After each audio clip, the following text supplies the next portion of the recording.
It is so good to see your faces. It is wonderful to connect with you.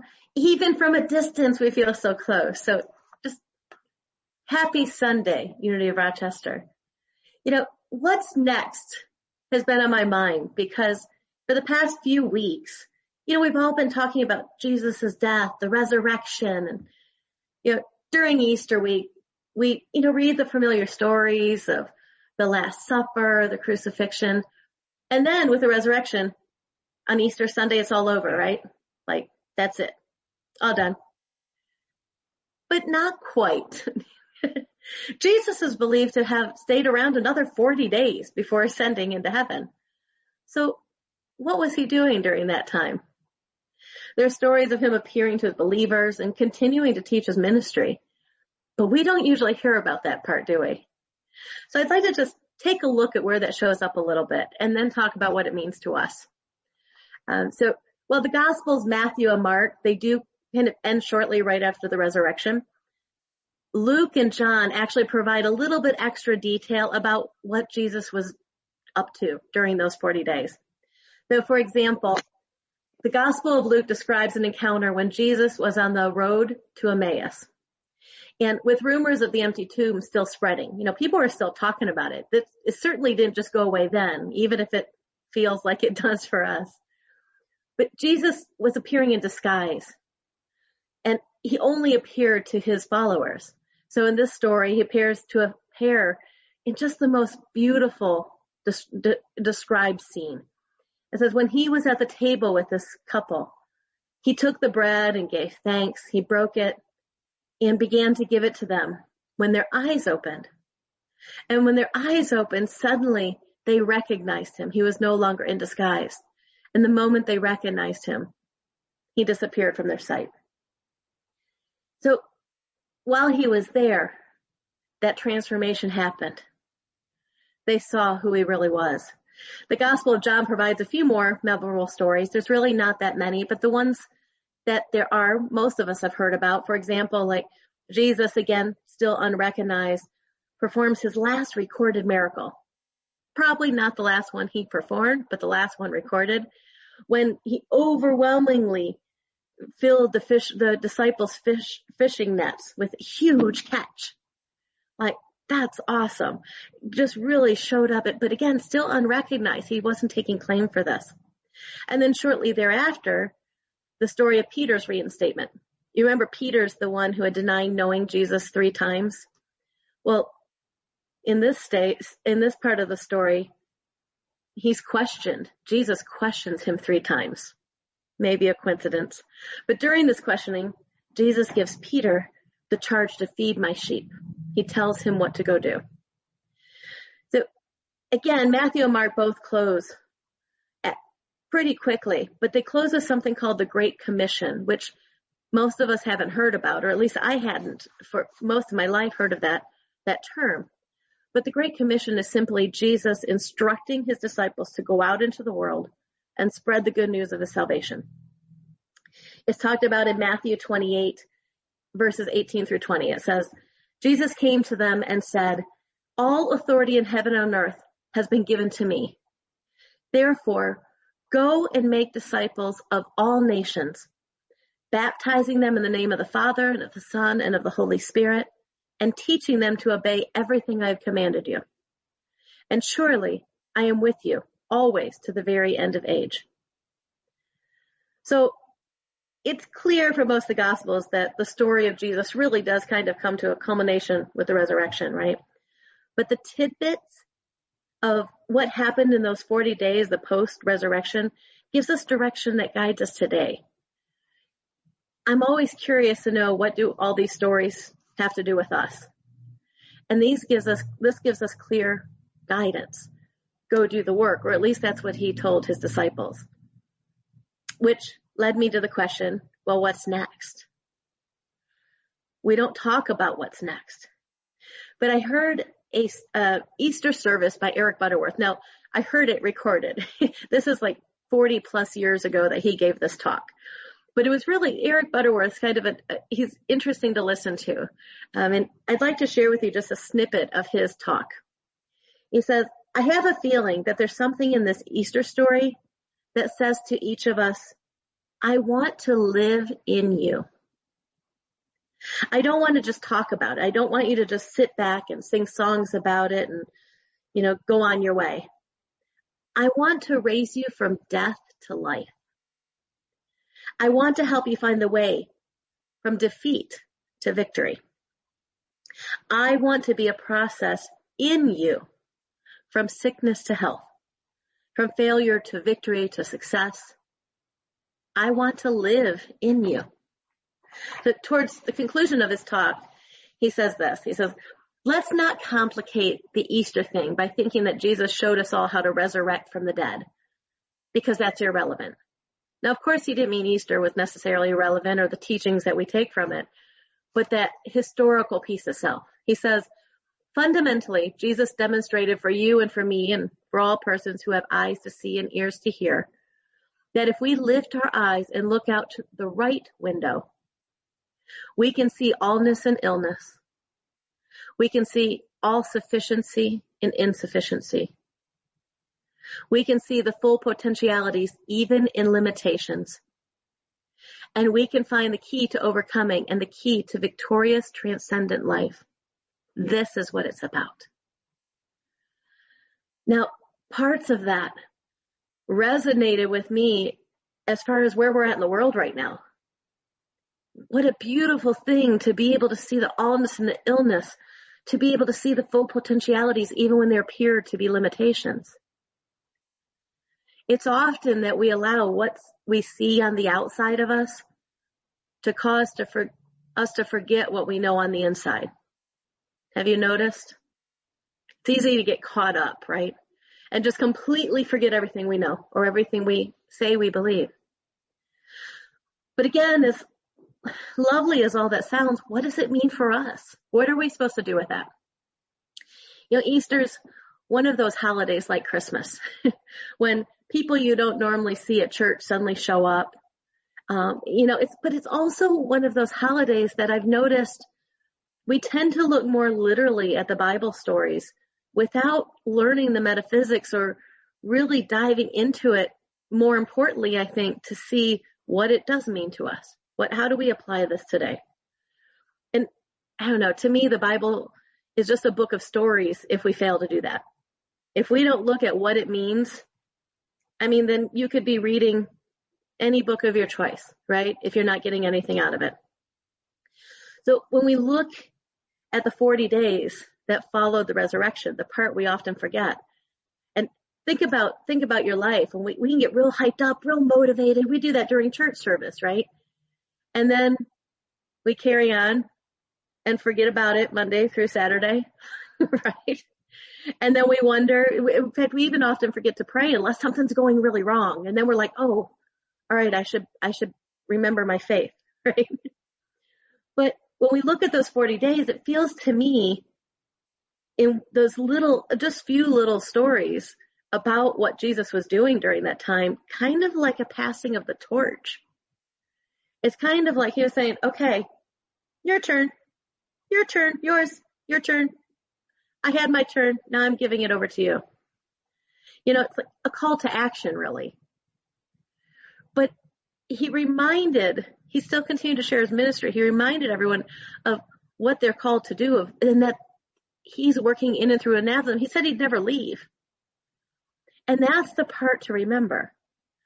That Christ energy, that spirit is moving in and through as each and every one of us. And so if we're past the torch, what does that mean? Rather than just study Jesus' teachings, we're being called to be it, to do it, to demonstrate it.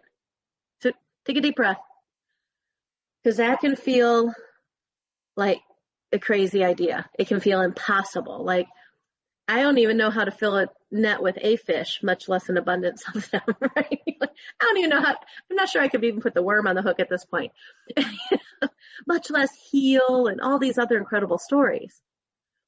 But Jesus did so much more than that. Not just these big miracles. And I'm sure there's people, I bet every one of you has a story of a miracle you've witnessed in your life, if not many. So us too. We get to do this. We have the ability to do it. But how? How do we do that? And the truth is, the answer looks different to every one of us. None of us do the same things in our everyday life or reach out in the same ways or shine our light in the same ways.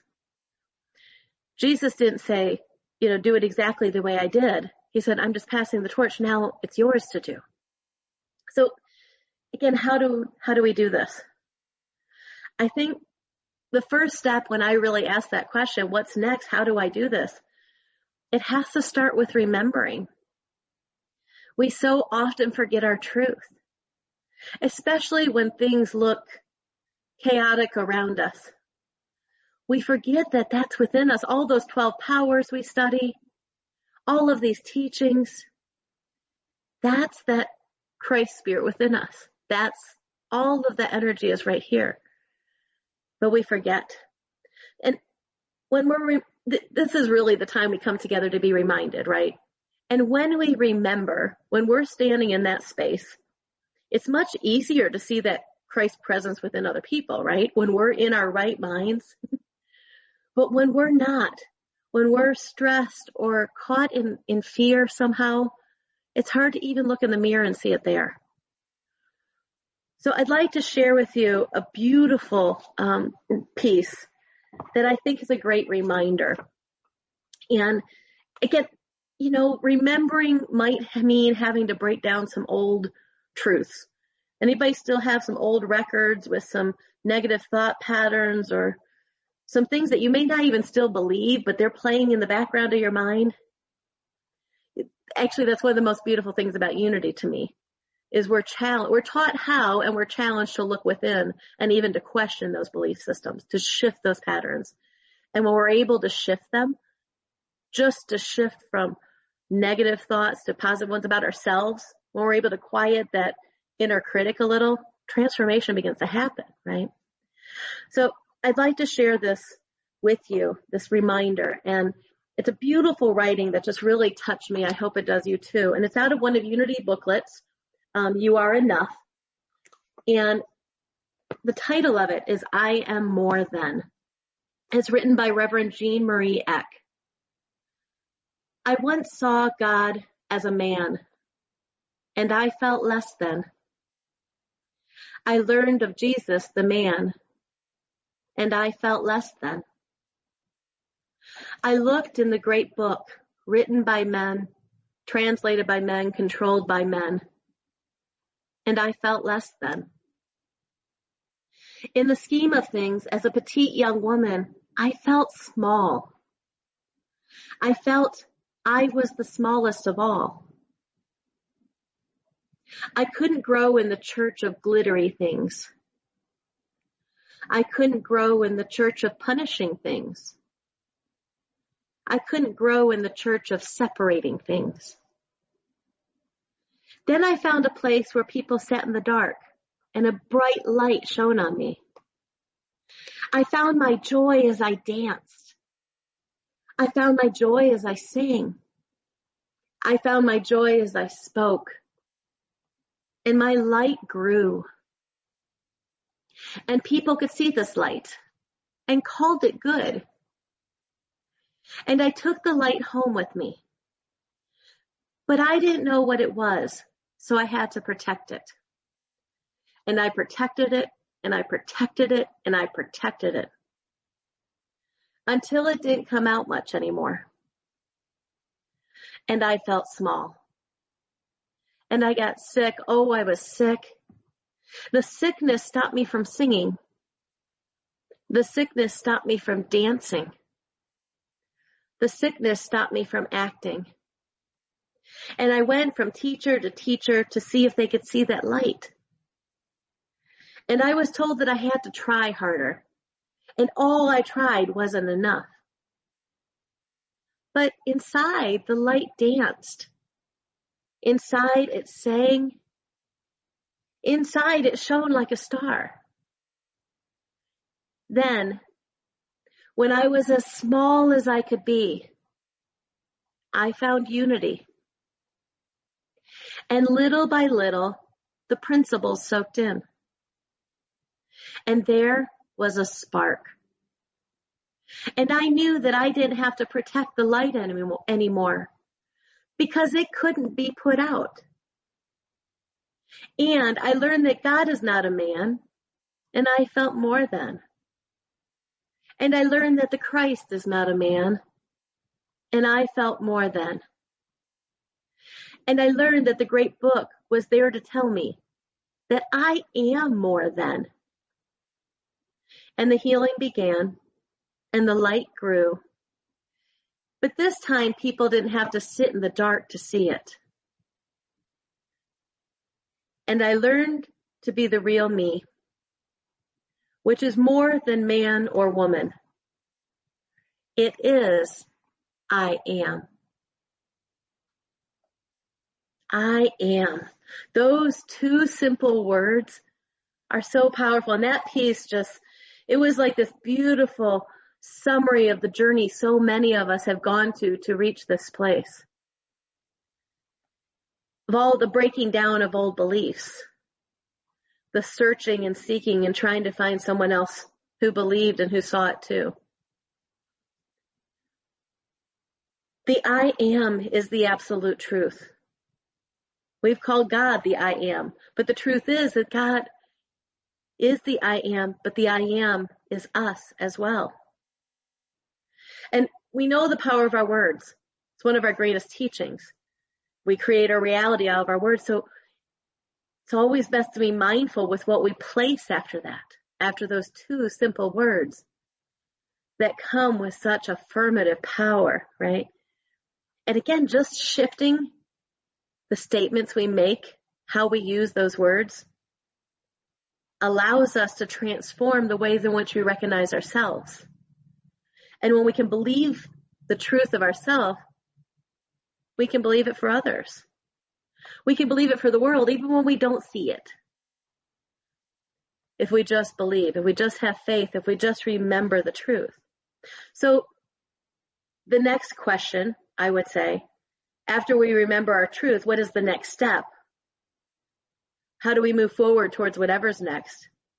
Is by looking within and asking the question, who have I come here to be? Who have I come here to be? In what ways are you meant to shine your light? And the truth is that will look different for everybody, right? For some, it's the career that they're called to, or maybe a volunteer role that they're in. And for others, it can look like acts of kindness or supporting friends and neighbors. It may look like the sharing a gift of music, like Jackie shares with us. I believe that's a beautiful calling, or some other form of artistic expression. Only you know in your heart what the answer is to that. And of course, the answer changes over time.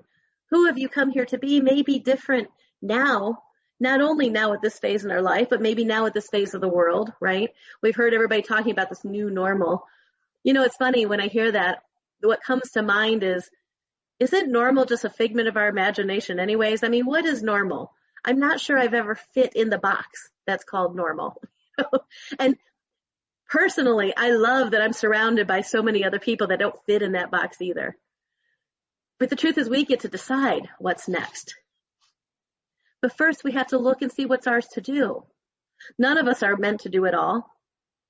And of course, right now we're surrounded by all these perceived limitations. And okay, not everything's in our control, right? The truth is that sometimes we can't do the things we could before. But maybe that's the time to go back and ask. It's never too late to ask the question again. Who have you come here to be? So I have a book actually that starts with that title, and I've always been fascinated by that question. But I'd like to share it with you and then just pick a random page. I haven't decided which one to share, but this book is actually called Who Have You Come Here to Be? 101 Possibilities for Contemplation. Because I think we're often stuck in the idea of what it should look like. You know, we think, making donations or volunteering at, go build a house for somebody or whatever it is. We have these big pictures like filling nets with fish or healing the sick. And for some, that's how it will show up. But some of the ideas in this book are like, who have you come here to be? Maybe silly, divine, open. So there's the page that fell to was open. Who have you come here to be? An open ear is the only believable sign of an open heart. I have come here to be open. Your true nature is unlimited. It has no edges. It is not constricted. Every time you open your ears to hear something new and open your eyes to see something new, your heart unfolds a bit more. Sink into the wide open space in the center of your being. And when you think you have found its edge, open wider still. And then it gives us this affirmation. There is no limit to my true nature. I am expansive, an expansive unfolding being. I unfold my heart and open even wider. So who have you come here to be? And don't look for the right answer. Allow your heart to guide you. And then, of course, the next step is deciding what to do about it. If the torch has been passed to us, we may have to really look within to see what it is that we're supposed to do about it. How are we supposed to show up? How might we collectively and individually shine light into the world? And certainly right now it may look different than it ever has before. But I think now is a great time to look for a new way as we begin to feel a hint of hope after a year unlike probably any other we've ever experienced before. We have this opportunity to rise back up, to look for ways to show up, to reconnect, to lift someone else up. It's time to plant new seeds. As spring comes up, we start getting this energy and these urges to clean the house that we didn't seem to have throughout the winter. These urges to grow something new. So just would like to challenge you to consider what you'd like to grow within you. What seeds do you want to plant? What is it that you want to see blossom in the days and the months and the year ahead? So my daughter often tells me that life is not an episode of Glee and that there doesn't have to be a song for everything. But in my mind, there just is. I don't think I'm alone. You're ever in a conversation and you just have the theme song going through your head for whatever you're talking about? So because that's how my brain functions, I'd like to leave you with an invitation in the form of song lyrics. And Jackie, here's one I'm sure you know, but I'm not going to sing it for you. You're welcome. I'm not going to go there for you. But I want you to hear these words. Reach out and touch somebody's hand. Make this world a better place if you can. Take a little time out of your busy day to give encouragement to someone who's lost the way. Try a little kindness and you'll see it's something that comes very naturally. So I hope you'll join me in doing as Jesus instructed. Take up that torch and ask yourself, what's next? Because although it doesn't always appear that way, what's next really is up to us. We may not always have control of certain situations, but we always have control of what we do about it, of our perception.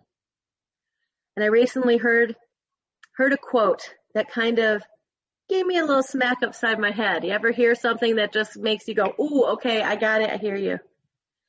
And the quote, well, I don't know who said it, who it derived from, but the quote is something along the lines of, success only comes as fast as we start. So I propose to you, it's time to begin.